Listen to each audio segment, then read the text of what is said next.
Hello दोस्तों, एक बार फिर से आपका स्वागत है बायोलॉजी फाउंडेशन बैच में, जिसमें आज हमारी क्लास 7 है और कोशिका चैप्टर ही हमारा आगे चल रहा है।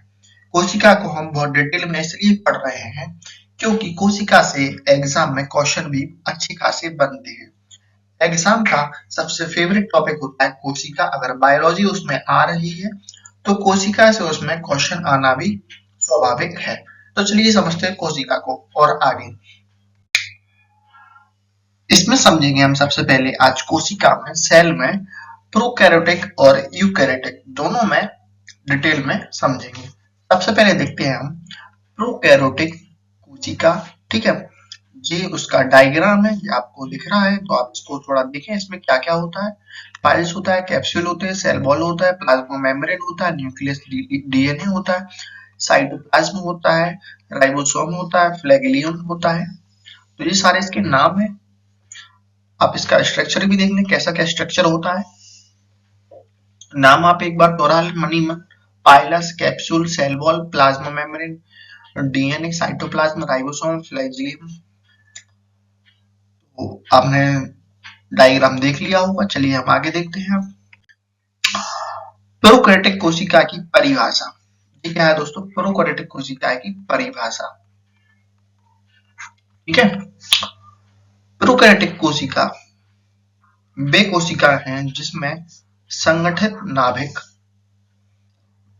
वेल डिफाइंड न्यूक्लियस और झिल्ली वृत्त कोशिका यानी मेम्ब्रेन बाउंड ऑर्गन्स यानी कि मेम्ब्रेन से घिरे हुए ऑर्गन्स अनुपस्थित होते हैं, यानी कि उपस्थित नहीं रहते हैं। ठीक है, एक कोशिका सरल संरचना वाली होती है। प्रोकैरियोटिक वाली जो कोशिकाएं हैं वो सरल संरचना वाली होती है। मुख्य रूप से जीवाणु, बैक्टीरिया आर्कीय में पाई जाती है। आपको मेन चीज ये दोनों समझनी है, बैक्टीरिया और आर्कीय। तो चलिए इनको समझते हैं हम आगे। देखते हैं प्रोकैरियोटिक कोशिका की विशेषता। बैक्टीरिया और आर्कीय को हम थोड़ा आगे समझते हैं, इसके बाद विशेषताओं के बाद की विशेषता देखो। पहला पॉइंट है हमारा इसमें संगठित नाभिक का अभाव। इसमें न्यूक्लियर नहीं होता, यानी कि इसमें केंद्रक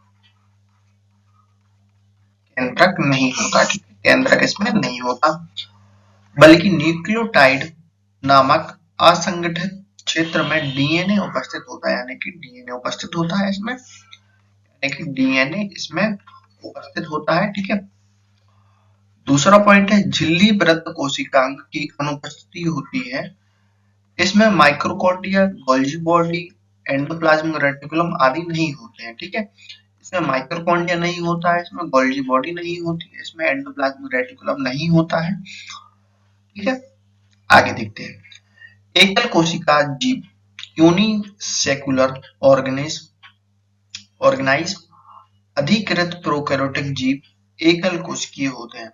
मतलब जो अधिकतर प्रोकैरियोटिक जीव होते हैं वो एकल कोशिकीय होते हैं, जिनमें एक कोशिका पाई जाती है। ठीक है, अगला पॉइंट है हमारा आकार छोटा होता है, स्मॉल साइज है। इनका आकार आमतौर पर 0.5 से 5 माइक्रोमीटर। ठीक है, जो माइक्रोमीटर का साइन है दोस्तों, आप इसको भी याद करें, एग्जाम में पूछता है, साइन में ही कंफ्यूज कर देते हैं दोस्तों।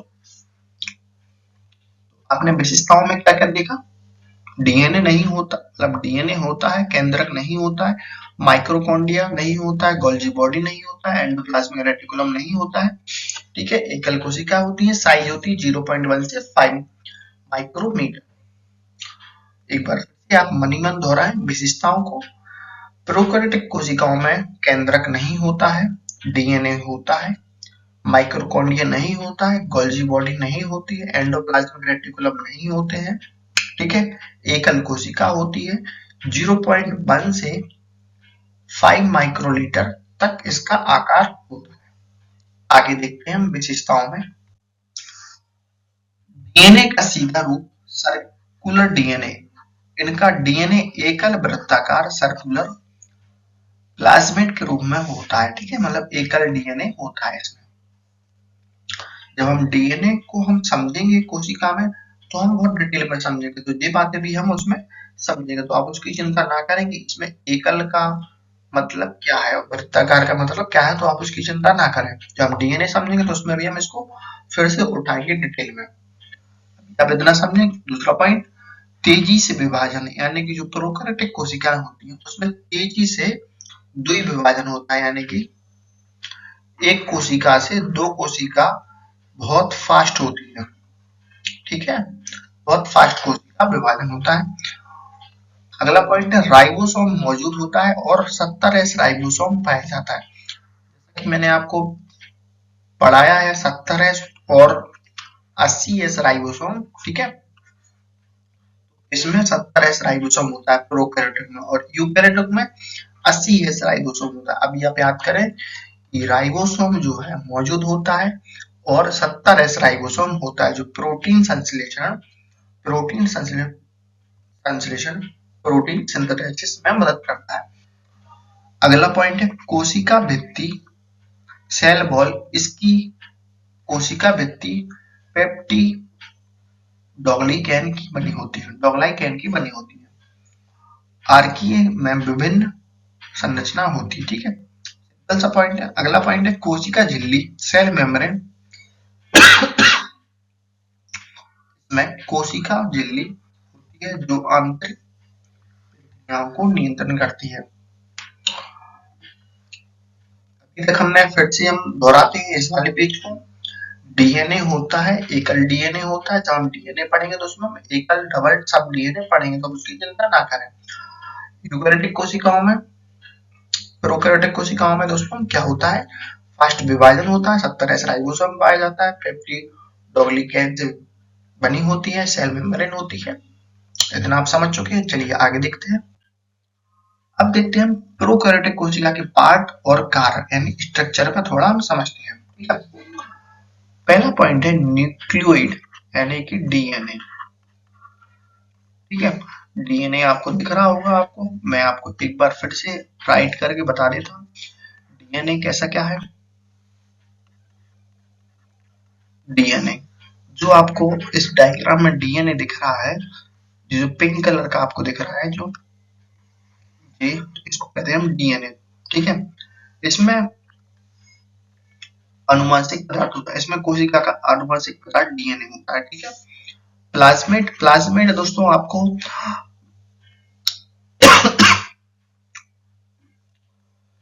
छोटे वृत्ताकार डीएनए अणुओं को आंतरिक जीन के लिए, जो प्लाज्मा होता है, प्लाज्मा मेम्ब्रेन, उसको प्लाज्मिड कहते हैं, तो इसके लिए होता है, ठीक है। आगे सेल मेम्ब्रेन, सेल मेम्ब्रेन जो आपको इसमें क्या बोलते हैं,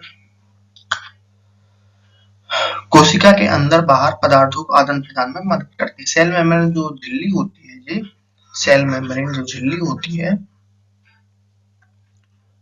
पदार्थों को आदान प्रदान में अंदर बाहर जाने में मदद करती है, ठीक है। सेल वॉल कोशिका को सुरक्षा करता है, जो सेल वॉल है जो कोशिका को सुरक्षा प्रदान करता है। राइबोसोम, राइबोसोम ये छोटे छोटे अणु, छोटे छोटे आपको बॉल्स दिख रही हैं आपको, तो इनको कहते हैं हम राइबोसोम। राइबोसोम प्रोटीन संश्लेषण में सहायक होता है, ठीक है। राइबोसोम प्रोटीन संश्लेषण में सहायक होता है।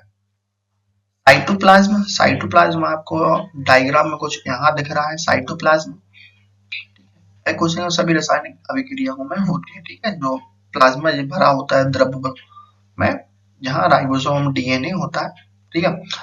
फ्लैगला, फ्लैजियम, स्पेलिंग थोड़ी दोस्तों, फ्लैजला मतलब सेम ही है।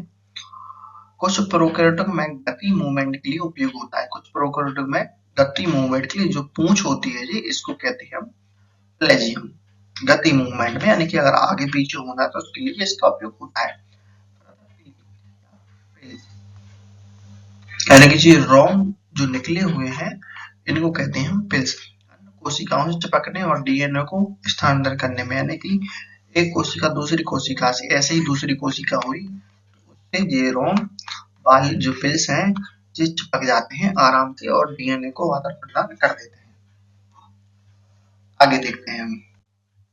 अब हम समझते हैं प्रोकैरियोटिक कोशिका के उदाहरण, एग्जाम्पल ऑफ प्रोकैरियोटिक सेल, जिसमें हम सबसे पहले समझेंगे जीवाणु यानी बैक्टीरिया। जीवाणु पृथ्वी पर सबसे व्यापक रूप से पाए जाने वाले प्रोकैरियोटिक हैं, यानी कि जो जीवाणु होते हैं दोस्तों बहुत अधिक मात्रा में पाए जाते हैं, यानी कि छोटी सी जगह पे भी आपने अगर कहीं हाथ भी रख दिया तो वहां भी हजारों जीवाणु पाए गए हैं। ठीक है, आपके किसी भी जगह, जैसे आपने कोरोना वायरस देखा था, कैसे दिखता नहीं था, कैसे आपको दिखता नहीं था, लेकिन सभी जगह फैल चुका था। आप हाथ लगाने से हाथों में लग जाते थे जम्स, तो उसको जैसे कि वो नहीं आता, एक एड आता लाइफ बॉय 90% डीएनए, सॉरी दोस्तों 90% बैक्टीरिया को खत्म करें, साबुन जी 1% बैक्टीरिया रह जाता था, वो वैसे ही हाथों में ऐसी हर जगह बैक्टीरिया बहुत अधिक मात्रा में होते हैं। इनका विवरण हम समझते हैं।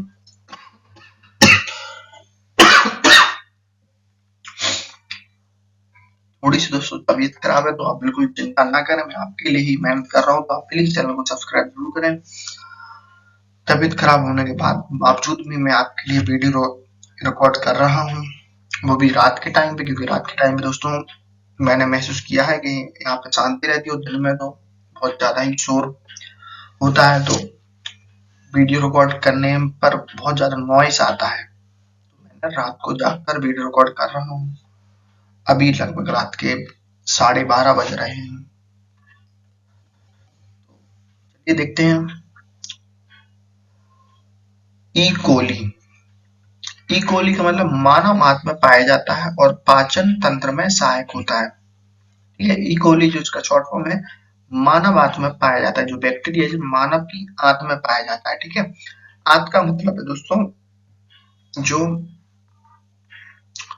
मानव में आंत आती है, ठीक है, जो छोटी छोटी जो आंतें होती हैं वो उसमें पाया जाता है। ठीक है, पाचन के लिए सहायता प्रदान करता है।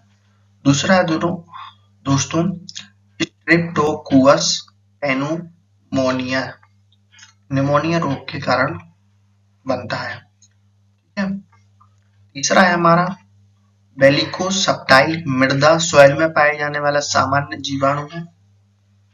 बेलिकोसप्टाइल सॉइल में पाए जाने वाला सामान्य जीवाणु है। क्लोस्ट्रीडियम बोटुलियम बोटुलिज्म नामक गंभीर खाद्य फूड पॉइजनिंग उत्पन्न करता है, यानी फूड पॉइजनिंग से बैक्टीरिया उत्पन्न होता है। लैक्टोबैक्यूलस दही और अन्य फर्मेंटेड खाद्य पदार्थों में मौजूद होते हैं, यानी दही में लैक्टोबैक्यूलस मौजूद होते हैं, जो बैक्टीरिया, जैसे आपने दही को अगर माइक्रोस्कोप में आप देखेंगे, इस दही को अगर आप माइक्रोस्कोप में देखेंगे तो बहुत ज्यादा छोटे छोटे उसमें बैक्टीरिया पाए जाएंगे, जिसको लैक्टोबैक्यूलस बैक्टीरिया कहते हैं। चलिए बैक्टीरिया में हम आगे देखते हैं। आर्कीय। आर्कीय प्रोकैरियोटिक जीवों में एक प्राचीन समूह है जो कठोर परिस्थितियों, एक्सट्रीम एनवायरनमेंट में जीवित रहते हैं, यानी कि जहां बैक्टीरिया मर जाते हैं पर आर्की वहां जिंदा रहते हैं। पहला पॉइंट है इसमें मेथानोजेंस, मीथेन गैस उत्पन्न करने वाले सूक्ष्मजीव जो ऑक्सीजन रहित वातावरण में रहते हैं। ठीक है, मीथेन गैस उत्पन्न करने वाले सूक्ष्मजीव जो ऑक्सीजन रहित वातावरण में रहते हैं। पॉइंट है इसमें लियोफिल्स अत्यधिक लवणीय सॉल्टी वातावरण जैसे मृत सागर डेड सी में पाए जाते हैं। डेड सी में पाए जाते हैं कौन? हेलोफिलिस, यानी अत्यधिक नमक में पाए जाते हैं। थर्मोफिलिस उच्च तापमान हॉट स्प्रिंग, यानी कि जब बहुत ज्यादा गर्मी हो जाती है तो जीवित रहते हैं, जैसे ज्वालामुखी क्षेत्र में जीवित रहते हैं थर्मोफिलिस। एसिडोफिली अत्यधिक अम्लीय, यानी कि एसिडिक वातावरण में पनपने वाले जीव होते हैं, जैसे खनिज खदानों में। ठीक है, खनिज खदानों में उपस्थित होते हैं।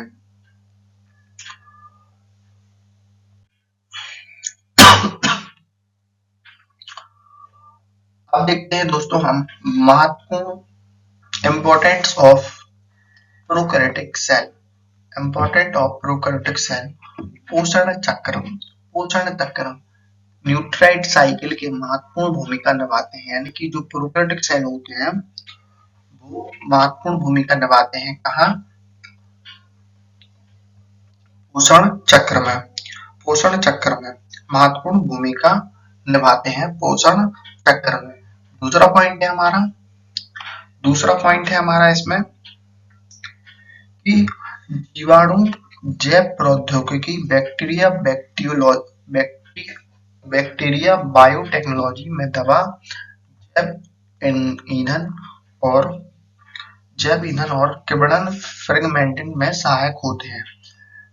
जीवाणु जो होते हैं बैक्टीरियल बायोटेक्नोलॉजी में दवा बनती है उसमें किण्वन फ्रेगमेंट में सहायता करते हैं, यानी कि फ्रेगमेंट करते हैं। तीसरा पॉइंट है मानव पाचन तंत्र, ह्यूमन गट फ्लोरा, यानी कि मानव पाचन तंत्र में मदद करते हैं बैक्टीरिया, मतलब खाना को पचाने में मदद करते हैं। इसमें चौथा पॉइंट है हमारा पर्यावरण संतुलन बनाए रखते हैं, यानी कि पर्यावरण को बिल्कुल संतुलित बनाए रखते हैं यह बैक्टीरिया, जैसे नाइट्रोजन स्थिरीकरण, नाइट्रोफेक्सिनेशन। ठीक है, इतना आप समझ चुके होंगे महत्वपूर्ण पॉइंट्स में। आप एक बार वीडियो पॉज करके सारे पॉइंट्स आप रीड करें, मन ही मन रीड करें। अकेले हो तो आप जोर से चिल्ला कर भी रीड करें। अगर आप पढ़ेंगे नहीं, रीड नहीं करेंगे वीडियो पॉज करके, तो आपको याद होने वाले नहीं है ये टॉपिक्स। ठीक है, थोड़े डिफिकल्ट टॉपिक हो जाते हैं क्योंकि थोड़ा लंबी प्रोसेस के बाद ये चीजें याद होती हैं और लंबे समय तक बनी रहती हैं। तो आप वीडियो पॉज करें और इनको रीड करें। ऐसे ही आप हर पेज को जैसे मैं पढ़ा हूं, मैं समझा, उसके बाद आप लास्ट में वीडियो पॉज करें और उनको एक बार रीड करें। अब देखते हैं दोस्तों हम यूकैरियोटिक सेल, जो उसका स्ट्रक्चर है, nucleus, cell membrane, mitochondria, ribosome, cytoplasm, Golgi body, centrioles, lysosome, smooth endoplasmic reticulum, rough endoplasmic reticulum. Eukaryotic cell की परिभाषा। यूकैरियोटिक कोशिकाएं वे कोशिकाएं होती हैं जिनमें एक सुव्यवस्थित न्यूक्लियस और झिल्लीबद्ध मेम्ब्रेन बाउंड ऑर्गेनाइज उपस्थित होती है, यानी कि इसमें एक न्यूक्लियस यानी कि केंद्रक होता है। ठीक है, इसमें केंद्रक होता है, न्यूक्लियस। ठीक है, एक कोशिकाएं पौधे, जानवरों, कवकों यानी फंगी और प्रोटिस्टा समूह में पाई जाती है। एक कोशिकाएं पौधों, जानवरों, कवकों और प्रोटिस्टा समूह में पाई जाती है। ठीक है, इनमें केंद्रक पाया जाता है यूकैरियोटिक में। प्रोकैरियोटिक में केंद्रक नहीं पाया जाता।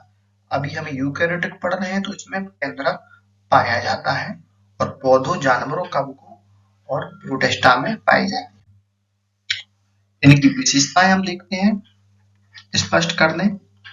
विशेषताएं, स्पष्ट केंद्रक यानी कि बिल्कुल क्लियर केंद्रक होता है, कोई भी छुपा हुआ केंद्रक नहीं होता। जैसे सेल में केंद्रक होता है वही केंद्रक इसमें होता है। न्यूक्लियर एक झिल्ली होती है, न्यूक्लियर मेम्ब्रेन से घिरी होती है। इसमें डीएनए मौजूद होता है। ठीक है, इसमें डीएनए मौजूद होता है। दूसरा पॉइंट है झिल्लीबद्ध कोशिका में मेम्ब्रेन बाउंड यानी कि बाहरी झिल्ली होती है। इसमें mitochondria, Golgi body, endoplasmic reticulum आदि संरचनाएं होती है, जैसे मैंने आपको बताया। Smooth endoplasmic reticulum, rough endoplasmic reticulum, nucleus, cell wall, mitochondria, ribosome, cytoplasm और गोल्जी बॉडी, सेंट्रियोल्स, लाइसोसोम होते हैं। अब देखते हैं दोस्तों हम कोशिका झिल्ली, प्लाज्मा मेम्ब्रेन। प्लाज्मा मेम्ब्रेन यानी कि जो सेल मेम्ब्रेन है इसको ही हम प्लाज्मा मेम्ब्रेन कहते हैं। इसका अलग से कुछ नाम नहीं है, इसको ही कहते हैं प्लाज्मा मेम्ब्रेन। कोशिका को घेरती है, यानी कि चारों तरफ से कोशिका को घेरती है, ठीक है। अर्धपारगम होती है, यानी कुछ चीजों को अंदर जाने देती है, कुछ चीजों को बाहर जाने देती है, ठीक है। फिर आती है कोशिका बॉल। कोशिका बॉल आपको इसमें शायद नहीं दिख रही होगी, वो इसके अंदर वाली होती है, केवल पौधों और कवकों में पाई जाती है, ठीक है, जो संरचना में मौजूद मजबूती प्रदान करती है। सेल वॉल जो इसके अंदर होती है और वो उसको मजबूती प्रदान करती है, ठीक है। अब आता है हमारा राइबोसोम। दोस्तों हम इन सब चीजों को हम पढ़ चुके हैं पहले, तो अभी शॉर्ट में हम पढ़ रहे हैं। राइबोसोम हम पहले पढ़ चुके हैं, 70S राइबोसोम, 80S राइबोसोम, कैसे 70S राइबोसोम बनते हैं, कैसे 80S राइबोसोम बनते हैं। हम पिछ पुरानी क्लासों में हम उन चीजों को पढ़ चुके हैं। अगर आपने वो क्लासेस नहीं देखी हैं, आज हमारी क्लास 7 है, तो आप पहले जाकर आप क्लास 6 तक कवर करके आए, फिर ही आप क्लास 7 देखें, तो आपको बहुत अच्छी से समझ आएगा। तो राइबोसोम 80S प्रकार का पाया जाता है।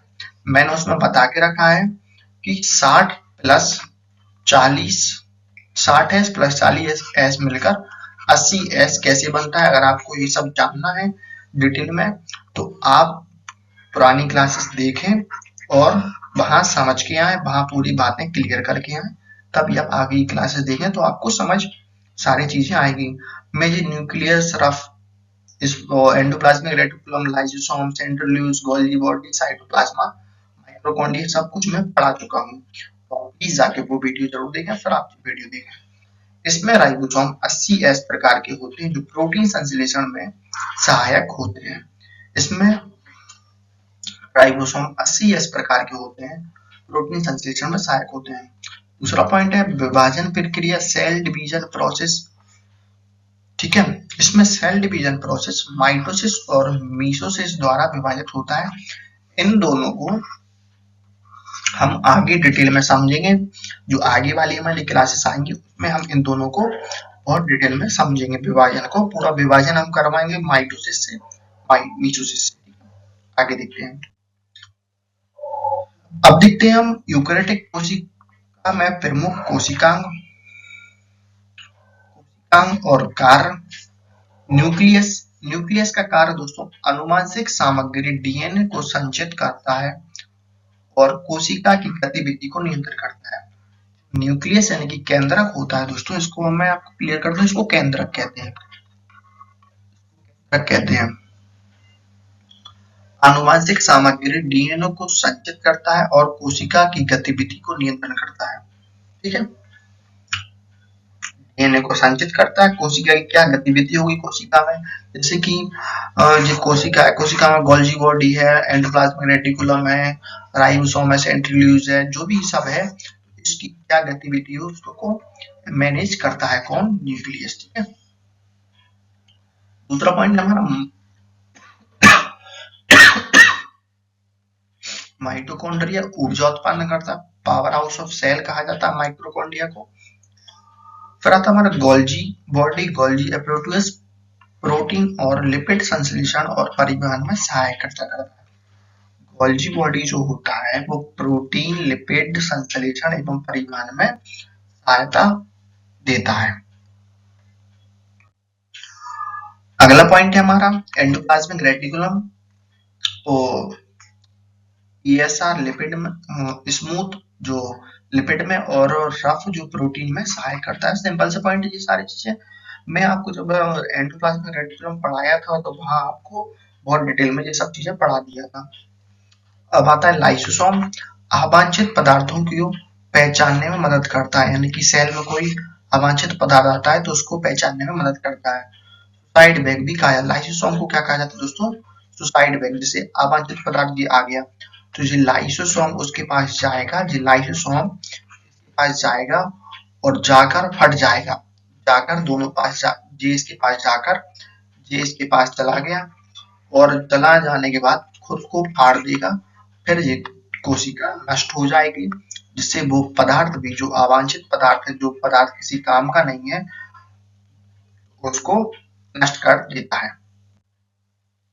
अतः राइबोसोम प्रोटीन संश्लेषण करता है। राइबोसोम सेंट्रियोल्स कोशिका विभाजन में सहायक होता है। सेंट्रियोल्स सेंट्रियोल्स भी दोस्तों मैं पिछली क्लास में पढ़ा चुका हूँ। पशु कोशिकाओं में पाए जाते हैं सेंट्रियोल्स। लास्ट में पढ़ेंगे हम यूकेरियोटिक कोशिकाओं के प्रकार, तो पशु कोशिका, पादप कोशिका, एनिमल सेल, इसमें कोशिका भित्ति और क्लोरोप्लास्ट नहीं होते हैं।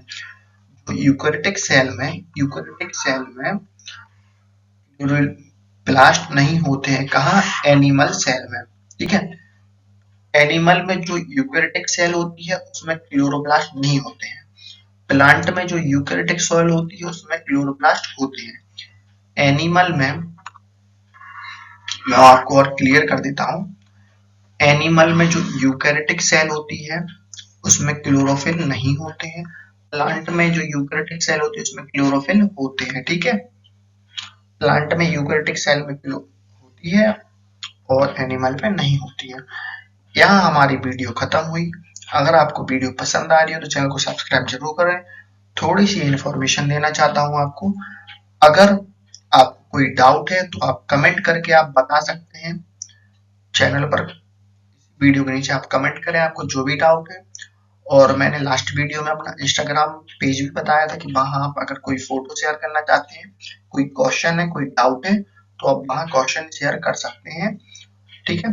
यही हम वीडियो खत्म करते हैं, मिलते हैं नेक्स्ट क्लास में।